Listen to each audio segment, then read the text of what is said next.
नमस्कार। मेरा नाम शैलेंद्र तिवारी है और आज आपका स्वागत करता हूं मैं इस नए प्रेजेंटेशन में। आज का सब्जेक्ट है हमारा हीली का बायो एनर्जेटिक वाइटलाइजेशन का जो प्रोग्राम पेज है। ये प्रोग्राम पेज है, इसको थोड़ा सा समझते हैं। बायो एनर्जेटिक मतलब हमारे जो प्राण, वाइटलाइजेशन का मतलब है जीवंतीकरण, यानी उसमें जीवन प्रकट करना। प्राणों का जीवंतीकरण मतलब जैसे हम बोलते हैं ना, जान फूंकना प्राणों में, राइट। तो जीवन शक्ति की संपन्नता लाता है ये प्रोग्राम। ये प्रोग्राम दो चीज़ों पे आधारित है, उन दोनों पे हम चर्चा करेंगे। एक तो सल्फीजियो फ्रिक्वेंसी पे आधारित है। ये सल्फीजियो नामक वैज्ञानिक हुए हैं बहुत पहले, जिन्होंने म्यूज़िक के द्वारा कुछ फ्रिक्वेंसी बनाई हैं। उनसे वो उन सारी 9 फ्रिक्वेंसी थी म्यूज़िक से निकाली थी उन्होंने, जिससे वो अलग अलग तरीके की बीमारियों को ठीक किया करते थे और जीवन में एक ज़बरदस्त बैलेंस लाते थे। और दूसरा है स्टेम सेल, जो हमारे शरीर की जो मूल कोशिकाएं होती हैं उन पे आधारित हैं कुछ प्रोग्राम, राइट। तो दोनों की हम थोड़ी सी चर्चा करते हैं। तो जो सल्फीजो नामक वैज्ञानिक थे, उन्होंने म्यूजिक के द्वारा 9 फ्रिक्वेंसी की खोज की थी, जो कि आपको यूनिवर्स से कनेक्ट करके आपके प्राणों को हार्मोनाइज करती हैं वो फ्रिक्वेंसी, और वाइटलिटी प्रदान करती हैं। और इसके अलावा इसमें कई फ्रिक्वेंसी ऐसी हैं जो कि स्टेम सेल की जो 20 साल की रिसर्च पे आधारित है, राइट।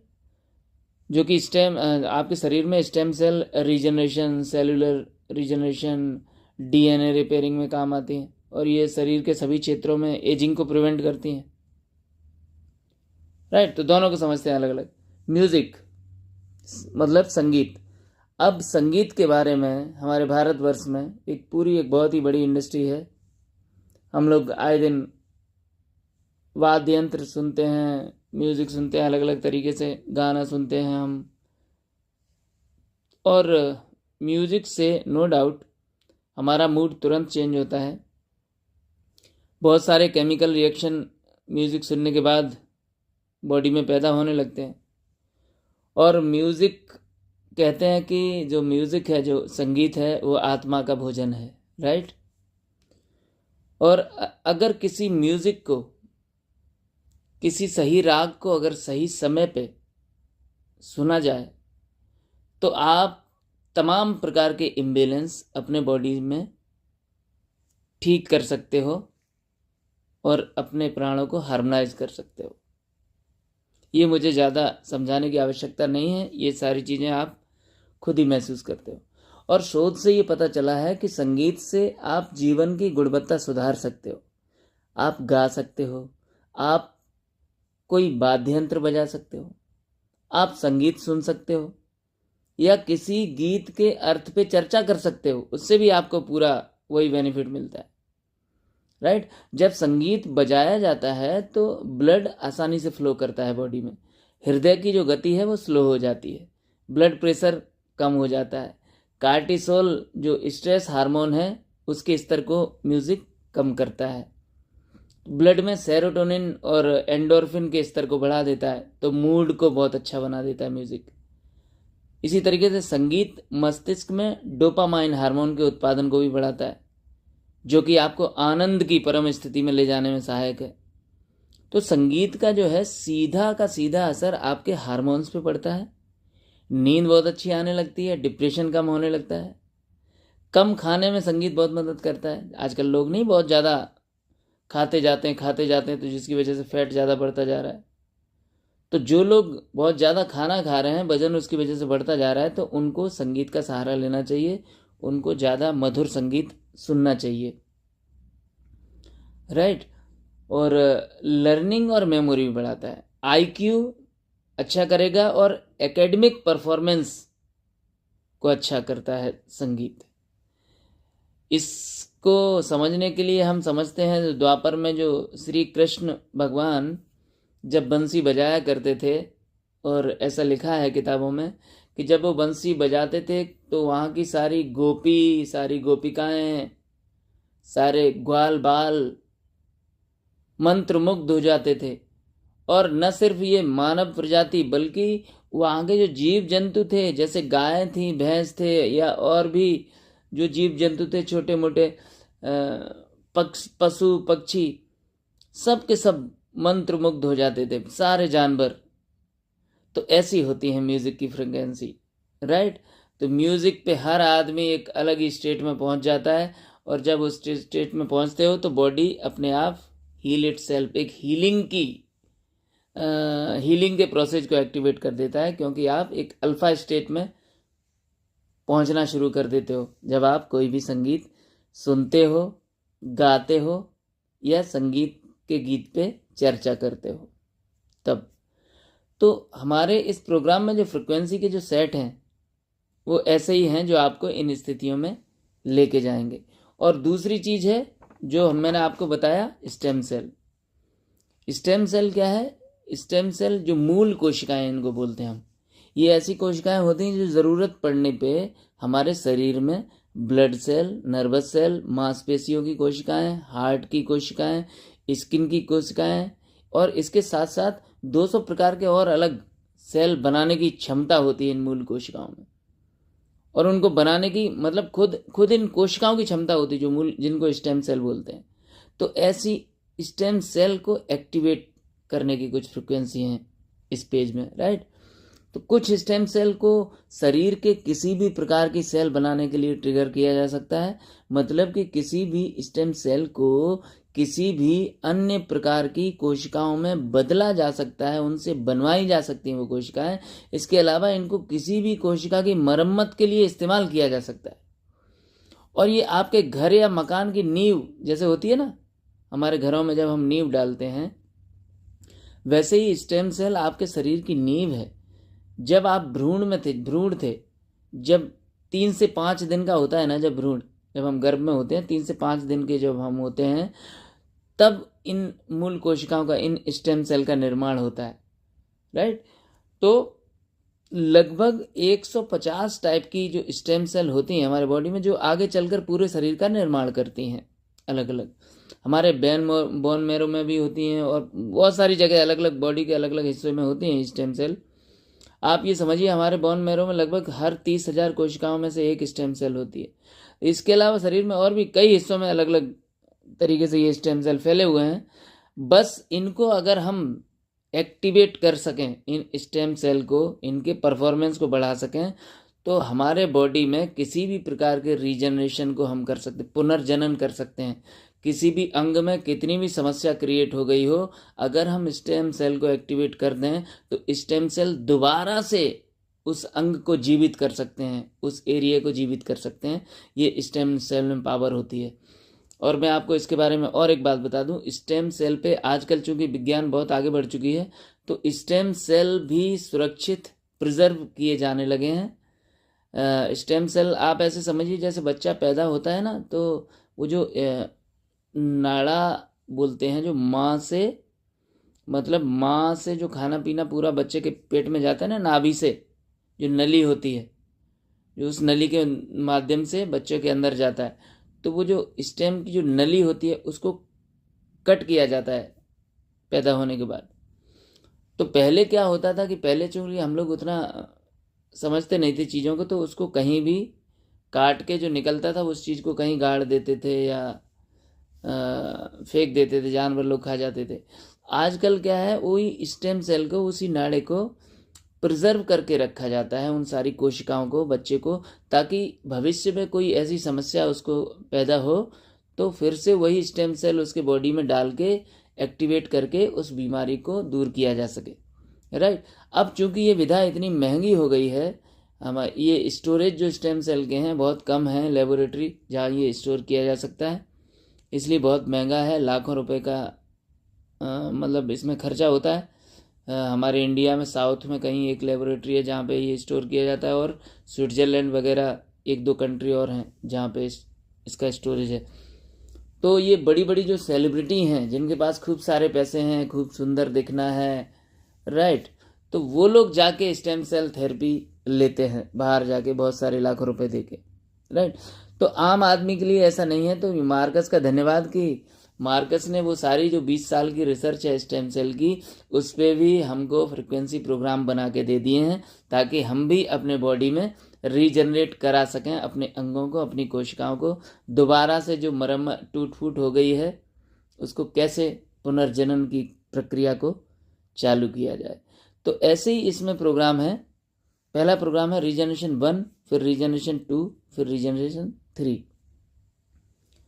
तो इनका एक प्रोटोकॉल है। ये तीनों प्रोग्राम इसके लिए हैं कि कहीं भी टूट फूट बॉडी में हो रही है, कहीं भी ऑर्गन आपका डैमेज हो रहा है, तो उसमें दोबारा से मरम्मत का कार्य चालू किया जाए। ये अक्सर आप उस टाइम जब आपके बॉडी में कोई दुर्घटना हुई हो, एक्सीडेंट हुआ हो या कोई सर्जरी हुई हो, उसके लिए तो बहुत बहुत अच्छा है ही ये प्रोग्राम, उसके बाद यूज़ करने के लिए। इसके अलावा जो शरीर में जो डेली के रूटीन वे में जो टूट फूट होती है उसको भी रोज रोज सही करना जरूरी है, ताकि हम कल के लिए बेहतर, कल के लिए तैयार हो सकें शारीरिक रूप से। तो उसके लिए प्रोग्राम है तीनों, रीजनरेट करते हैं हर अंग को, हर जगह को, राइट। तो इसमें रीजनरेशन 1 है। इसका जो प्रोटोकॉल है, रीजनरेशन 1 का प्रोग्राम 1 वीक लेना है लगातार, डेली एक प्रोग्राम। रीजनरेशन 2 का डेली एक प्रोग्राम 1 वीक तक लेना है। फिर रीजनरेशन 3 का लेना है 1 वीक तक। ऐसे करके ये तीनों प्रोग्राम 1-1 वीक लेने हैं, और ये 3 वीक का पूरा प्रोटोकॉल होता है। तब एक रीजनरेशन की जो प्रक्रिया है वो शुरू होती है हमारे शरीर में, राइट। तो ऐसे हम रीजनरेशन करते हैं।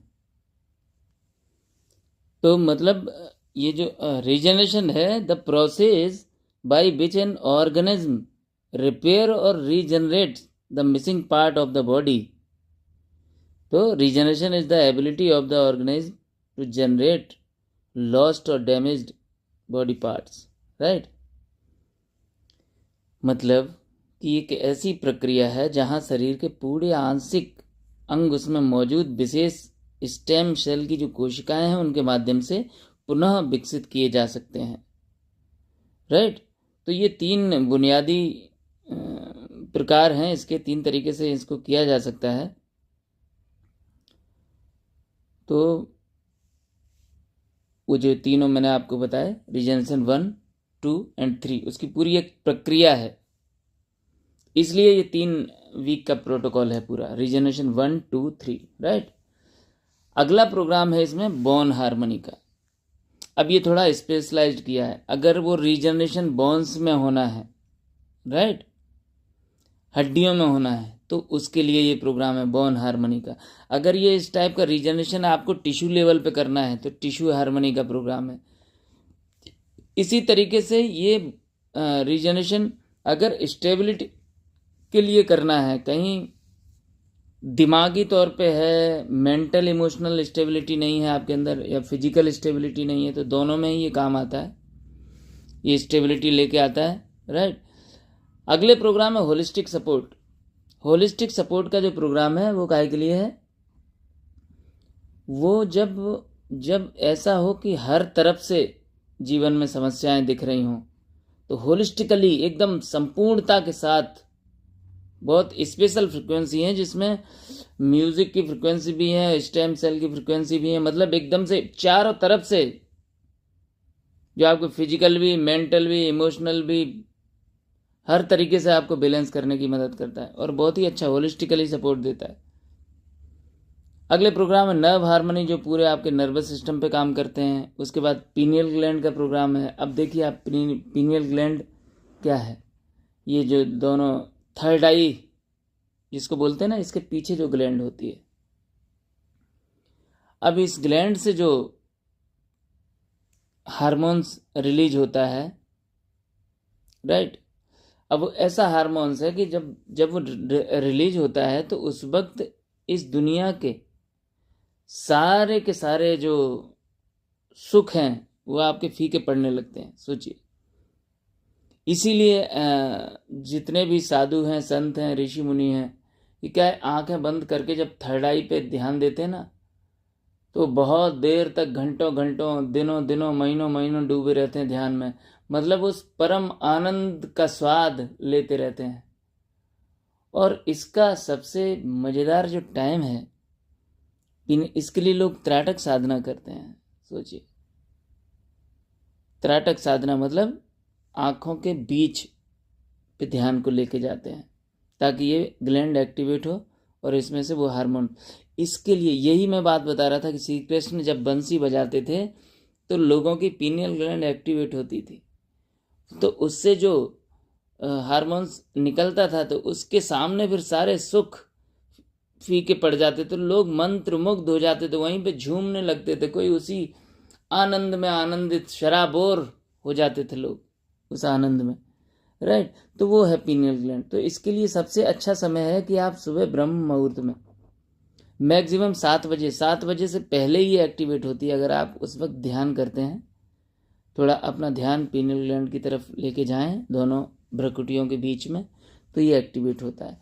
तो सोचिए आप, मार्कस ने कितना गजब की चीज़ बनाई है, फ्रिक्वेंसी, वो फ्रिक्वेंसी बना दी है जो कृष्ण बंसी बजाते थे, उसी फ्रिक्वेंसी को ये आपके अंदर लाएगा ताकि उस ग्लैंड को एक्टिवेट होने का मतलब तरीका मिले, राइट। अगला यूथ का प्रोग्राम है। यूथ का प्रोग्राम मतलब आपको, हालांकि ये कोई किसी भी उम्र के लोग ले सकते हैं। जब आपके अंदर ऐसा फील हो रहा हो कि एजिंग बहुत तेज़ी से हो रही है, आपकी उम्र भले ही अभी 30 साल है लेकिन आप 40-45 साल जैसा महसूस कर रहे हो, इतनी वाइटलिटी इम्बेलेंस हो बॉडी में, जीवंतता की कमी आ गई हो, नयापन नहीं समझ में आ रहा हो, तो उस वक्त के लिए प्रोग्राम है। और ये हमारे किशोरावस्था में जो टीन एजर्स हैं उनके लिए प्रोग्राम बहुत अच्छा है, क्योंकि उस वक्त टीन एजर्स में हार्मोन्स का सही वक्त पे सही हार्मोन्स का बनना, सही केमिकल्स का निर्माण होना बॉडी में बहुत ज़रूरी है, क्योंकि वही वो समय होता है जब बच्चों की दिशा और दशा तय होती है। उस वक्त अगर बच्चों को सही दिशा निर्देश मिल गया शरीर से, मन से, तो जीवन अच्छा जाता है और अच्छे भविष्य का निर्माण करते हैं बच्चे, राइट। तो उस वक्त के लिए बच्चों के लिए ये प्रोग्राम देना बहुत ज़रूरी है ताकि वो सही दिशा और दशा क्रिएट कर सकें अपने लिए। अगला प्रोग्राम है एपिजेनेटिक हार्मोनाइजेशन। अब ये एपिजेनेटिक हार्मोनाइजेशन क्या है? जितनी भी जेनेटिक चीज़ें ट्रांसफ़र हो रही हैं हमारे बॉडी में, राइट। जैसे आजकल आपने देखा होगा कि जो बच्चे हैं, नए नए जो बच्चे पैदा हो रहे हैं, वो भी डायबिटीज़ उनको हो रही है, ठीक है। नए बच्चों को बहुत सारी ऐसी एपिजेनेटिक डिसीज़ हो रही हैं जो मतलब पैदाइश ही उनको मिलती हैं, समझे। हालांकि ये आज जो मेडिकल इंडस्ट्री है उसमें एपिजेनेटिक जो विषय है बहुत ही कंट्रोवर्शियल टॉपिक है। तो एपिजेनेटिक होता क्या है, इसको थोड़ा समझें। आज से पहले ये समझा जाता था कि डीएनए है, जो हमारे बॉडी में जो डीएनए है वही हमारी लाइफ को कंट्रोल करता है। लेकिन एपिजेनेटिक में ये प्रूफ किया गया है कि डीएनए लाइफ को कंट्रोल नहीं कर रहा है।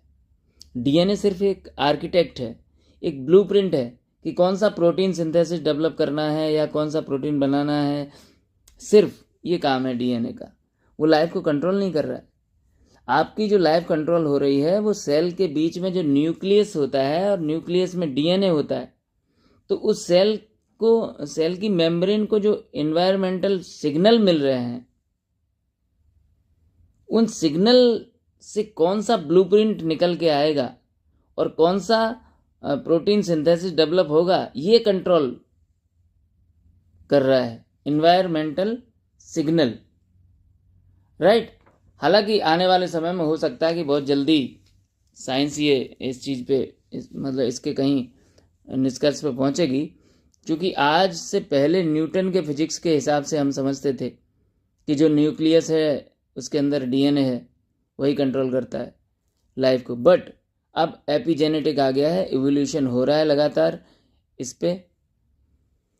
तो ये जो प्रोग्राम क्या है करेगा, ये बहुत ही एडवांस और प्रीमियम प्रोग्राम है जो कि एपिजेनेटिक समस्याओं पे भी काम करेगा, उनको भी ख़त्म करने में आपकी मदद कर सकता है। जो चीज़ें जेनेटिकली ट्रांसफ़र हो रही हैं, उस डेटा को भी ये आपके इंफॉर्मेशन फील्ड से इसकी जो फ्रिक्वेंसी है वो बदल सकती हैं। और नॉट ओनली फिजिकल बॉडी, आपकी एनर्जी बॉडी में भी जो इंफॉर्मेशन फील्ड में जो चीज़ें डेटा सेव होके आ रहा है, जो आपके कार्मिक हिसाब किताबों का, उन पे भी ये काम करता है, राइट। ऐसे ही अगला प्रोग्राम है इसमें सेल हार्मनी का, मतलब किसी भी अंग की कोशिकाओं में बहुत ज़्यादा समस्या पैदा हो रही हो कहीं, तो सेल लेवल पे ये हार्मोनाइजेशन देता है म्यूज़िक की फ्रिक्वेंसी के द्वारा, राइट। तो ये हो गए दोस्तों बायो एनर्जेटिक वाइटलाइजेशन के प्रोग्राम। इन प्रोग्रामों को लेके आप संगीत और स्टेम सेल मूल कोशिकाओं के माध्यम से उनको एक्टिवेट करके अपने बॉडी में पुनर्जनन स्थापित कर सकते हो, प्राणों में जीवंतीकरण ला सकते हो, प्राणों को वाइटल फोर्स उनका बढ़ा सकते हो, राइट, और जीवन शक्ति में संपन्नता ला सकते हो। तो आप स्वस्थ रहें, मस्त रहें, हमेशा खुश रहें। धन्यवाद, मिलते हैं अगले वीडियो पे।